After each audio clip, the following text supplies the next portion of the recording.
Cuando la invasión rusa a Ucrania va a cumplir un mes, el presidente de Ucrania, Volodymyr Zelensky, llamó a manifestaciones mundiales masivas a partir de este jueves en apoyo a su país. Zelensky considera que la invasión rusa es una guerra contra la libertad, no solo de Ucrania, sino de Europa y del mundo entero. Este es el desesperado llamado que lanzó al mundo. Escuchemos. A partir de este día y de ahora en adelante, muestren su posición. Salgan de sus oficinas, sus hogares, sus escuelas y universidades. Salgan a la calle en nombre de la paz. Salgan con símbolos ucranianos para apoyar a Ucrania, para apoyar la libertad, para honrar la vida. Vayan a sus plazas, a sus calles. Háganse visibles y escuchados. Digan que la gente importa, que la libertad importa, que la paz importa, que Ucrania importa. Y las tropas ucranianas no claudican. En las últimas horas, el ejército de Ucrania intensificó su ofensiva para recuperar los alrededores de Kiev. Los soldados se han concentrado en Irpin, una ciudad ocupada casi en su totalidad por los rusos. Hasta ahora, las tropas ucranianas han retomado el control del 80% del territorio, de acuerdo con el alcalde de esa localidad. La contraofensiva está dando resultados. Las tropas ucranianas también han recuperado Makariv, al oeste de la capital. Y en cuanto al flanco este, se han logrado avances relevantes. En un día, las fuerzas ucranianas han hecho retroceder entre 25 y 35 kilómetros al ejército ruso, mientras que hacia el noroeste de la capital, los ucranianos están atrincherándose y estableciendo posiciones defensivas.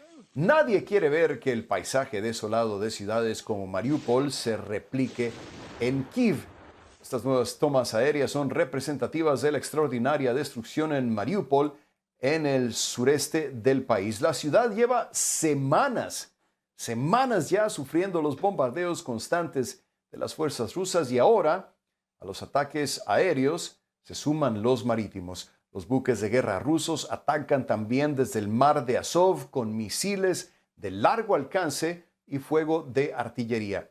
Este nuevo video que CNN pudo geolocalizar muestra claramente cómo se lanzan los misiles de crucero desde la costa de Crimea hacia Ucrania.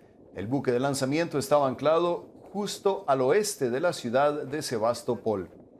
El portavoz del Pentágono, John Kirby, señaló que Estados Unidos ha detectado una mayor actividad naval en el norte del Mar Negro. Washington tiene indicios de que algunos de los bombardeos que han alcanzado la ciudad de Odessa provienen del mar. Desde el comienzo de la invasión, el ejército ruso ha realizado más de 1.200 lanzamientos de misiles, de acuerdo con un alto funcionario del Departamento de Defensa de Estados Unidos. Según esta misma fuente, los rusos todavía disponen de la mayoría de su inventario de misiles ensamblados. Hasta 15.000 soldados rusos han muerto durante la invasión a Ucrania, según las estimaciones de dos altos militares de la OTAN, aunque no se trata de una cifra exacta. Son estimaciones que se hacen con lo que comunica Ucrania, lo que se sabe de forma intencional y no intencional de Rusia, y por los datos de otras fuentes abiertas. Por otro lado, el total de bajas totales rusas podría ascender hasta 40.000. Eso incluye no solo los soldados fallecidos, sino también los heridos, desaparecidos o los prisioneros de guerra. Y le añado también los que han desertado, seguramente. Debe haber algunos, por lo menos. Según Blinken, Moscú ha violado las leyes del conflicto, por lo que anunció que, con base en la información actualmente disponible, el gobierno de Estados Unidos concluye que miembros de las fuerzas rusas han cometido crímenes de guerra en Ucrania. El alto funcionario dijo que se ha realizado una cuidadosa revisión de la información disponible de fuentes públicas y de inteligencia. Pero escuchemos qué comentó sobre el tema Beth Van Schaak, la embajadora de Estados Unidos para Justicia Penal Global. Este análisis respalda la evaluación anunciada por el secretario de que las fuerzas rusas ciertamente están cometiendo crímenes de guerra en Ucrania. Como con cualquier delito, serán los tribunales los que determinen las responsabilidades penales individuales sobre quién sea directamente responsable por estos casos en particular. Mientras, en Ucrania, los ataques desde barcos rusos desde el mar de Azov a Mariupol no se detienen. Según un alto funcionario de defensa de Estados Unidos, la ciudad ha estado bajo un bombardeo ruso continuo con lanzamientos de misiles de largo alcance y artillería.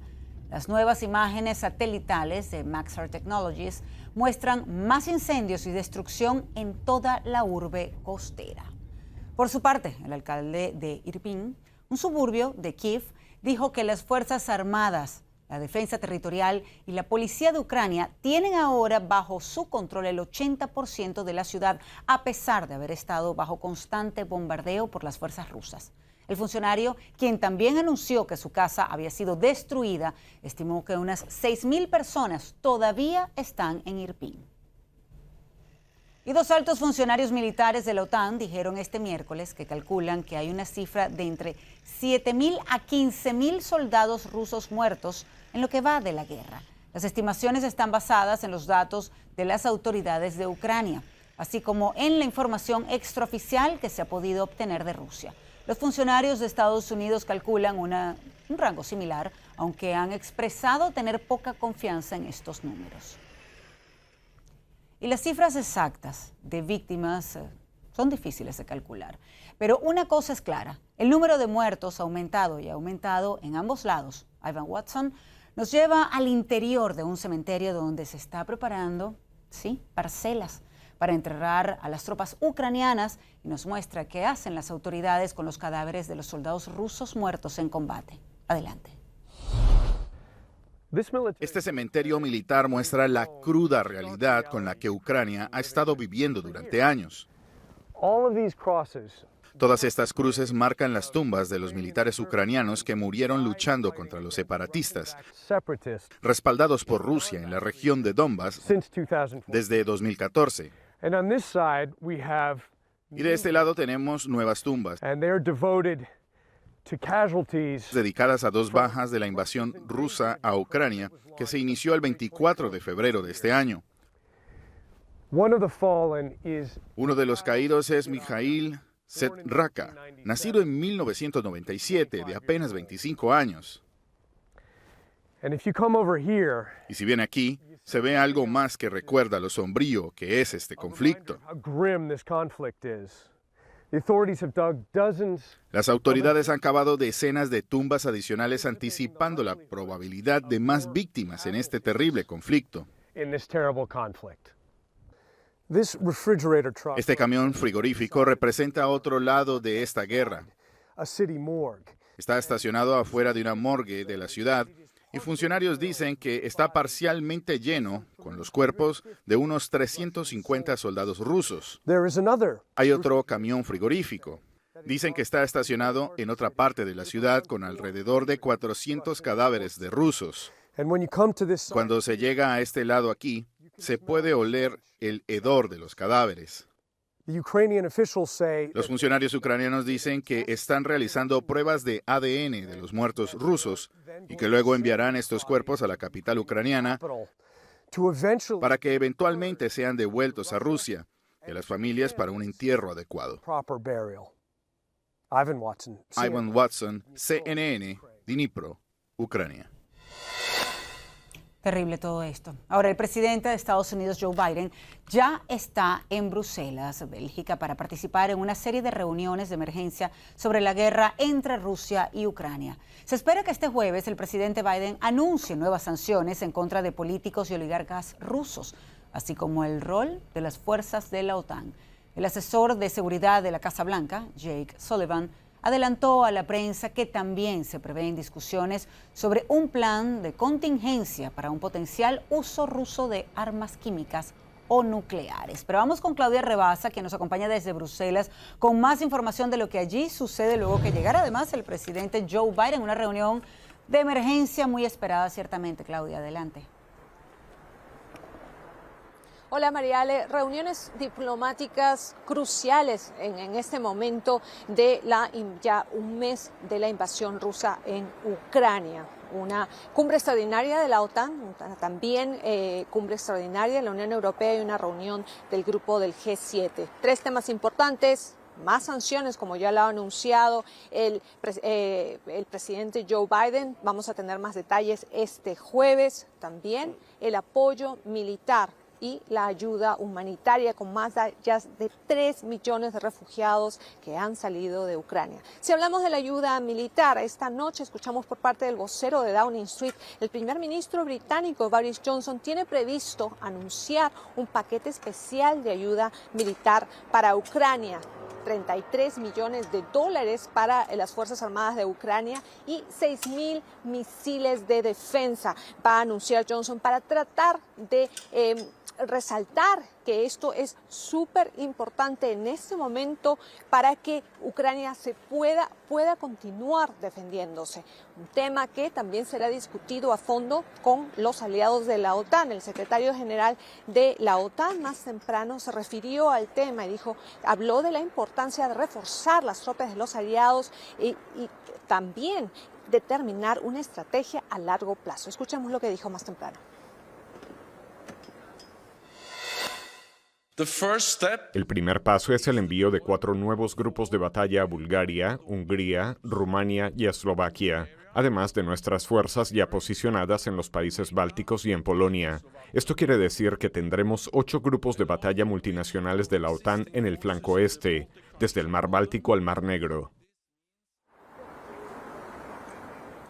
Stoltenberg admitió nuevamente que estamos en un punto fundamental en donde el nuevo orden mundial ha cambiado y es por esto que la estrategia de la OTAN tiene que cambiar y adaptarse en corto y largo plazo en esta crisis de seguridad que afrontan los aliados en la OTAN y que afronta Europa. Mariale. Y hay otra preocupación latente, Claudia, y es el posible uso por parte de Rusia de armas químicas o biológicas en Ucrania. ¿Hará algo la OTAN? ¿Se trazará una especie de línea roja para que esto no suceda, evitar que pase? Ese es un tema que se ha discutido en los últimos días, Mariale, y el secretario de la OTAN dijo que si Rusia utiliza estas armas químicas, será un punto donde no podemos dar un paso atrás y cruzará una línea muy delicada. Stoltenberg habló que espera que los aliados aprueben un cierto tipo de ayuda, un cierto tipo de equipo para que Ucrania se pueda defender de esta posible amenaza, aunque no quiso dar detalles en qué sería específicamente. Y hay que recordar que también una vez que ellos anuncian ayuda militar, también es todo un reto logísticamente llevar esas armas y ese apoyo militar a Ucrania. Pero definitivamente es algo que tiene mucha preocupación tanto los aliados de la OTAN como la Unión Europea y también los Estados Unidos. Así que esperamos que tengamos alguna noticia, algún adelanto sobre cómo van a afrontar ese tema los aliados este día jueves. Mariale. Estaremos muy pendientes de tus reportes, Claudia. Muchísimas gracias por acompañarnos. Sé que es pasada la 1 de la mañana allí en Bruselas, así que gracias, Claudia Rebasa, acompañándonos en directo para Panorama Mundial. Buenas noches. Gracias. Y el proyecto de resolución propuesto por Rusia sobre la situación humanitaria en Ucrania no fue aprobado por el Consejo de Seguridad de las Naciones Unidas.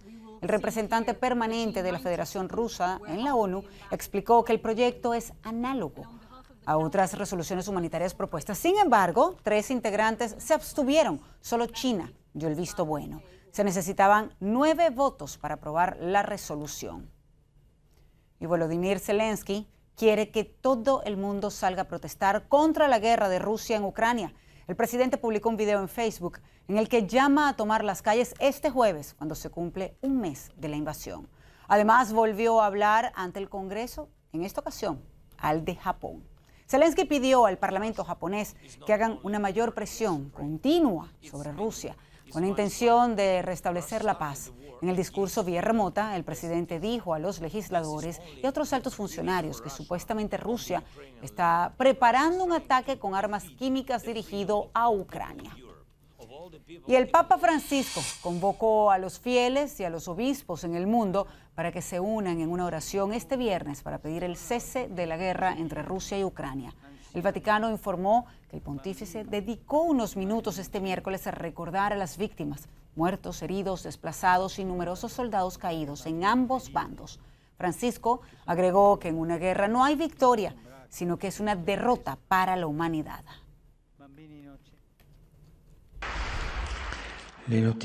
Las noticias de gente que necesitan correr y escapar. Personas que han muerto, personas que han sido heridas. Tantos soldados de ambos bandos que han muerto. Esto es la noticia de muerte. Permítanse pedirle al Creador de la vida que nos libere de esta muerte por guerra. En la guerra todo se pierde, todo. No hay victoria en la guerra, todo es derrota.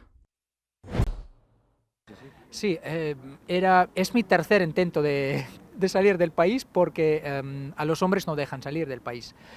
Y yo 2 veces intenté, no funcionó. Y yo decidí hacer una vez más y yo, como soy creyente, dije al Señor, Señor, si es tu voluntad y me dejan salir, voy. Si no, no, me quedo en Ucrania. Pero lo intentaste por distintas fronteras. Exacto. Cuéntame un poco, porque de Kiev hasta aquí, a donde nos encontramos en Palanca, es una distancia considerable. Yo intenté primero donde la frontera con Rumanía, luego con Eslovaquia y ahora aquí con Moldova.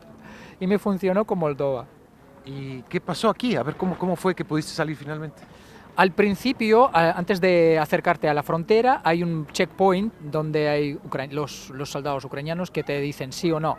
Y me dijeron que no, pero tampoco me dijeron que tienes que salir del coche. Yo me quedé en coche y me dijeron, tú no podrás cruzar. Y ya, pero no me dijeron sal de coche o quédate aquí. Y yo me quedé en el coche y pasamos y llegamos hasta la frontera. Luego, una vez pasamos la frontera, me acerqué a la frontera con Moldavia y le pedí asillo a los de Moldavia y me ayudaron a cruzar la frontera. Uh-huh. Y primero intentaste también salir con tu esposa. ¿Qué pasó? Porque ¿dónde se separaron y ella salió primero? Intentamos con Rumanía, pero a mi esposa dejaban, a mí no. Pero mi esposa no me quiso dejar solo. Volvimos, cambiamos 4 ciudades en el oeste de Ucrania, porque mi esposa sigue sin querer, no quería dejarme. Movimos de una ciudad a otra ciudad, de una ciudad a otra ciudad. Al final acabamos en una ciudad llamada Uzhgorod, tiene la frontera con Eslovaquia. Y ahí igual intentamos, pero no dejaron. A mi mujer sí, a mí no. Hace unos días me enteré de que justo Palanca es donde está la frontera. Esta es diferente de todos los demás porque allí tienes la posibilidad de acercarte a los aduaneros de Moldova directamente, porque en el resto de aduanas solo te cruzas primero por la aduana ucraniana uh-huh. y luego a la extranjera. Y claro, en la aduana ucraniana no te dejan pasar. Entonces eso fue lo que abrió la puerta, exacto, digamos. Sí, ¿no?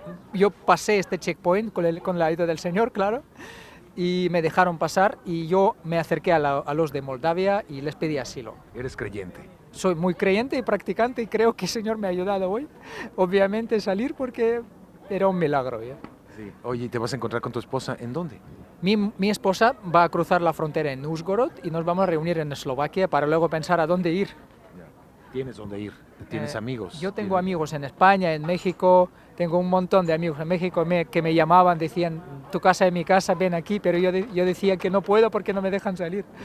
Ahora sí que no sé a dónde voy, quizá a España o a México. A México. Estuviste recientemente en Cancún, nos decías, ¿no? Exacto, yo hace 2 meses estuve en Cancún.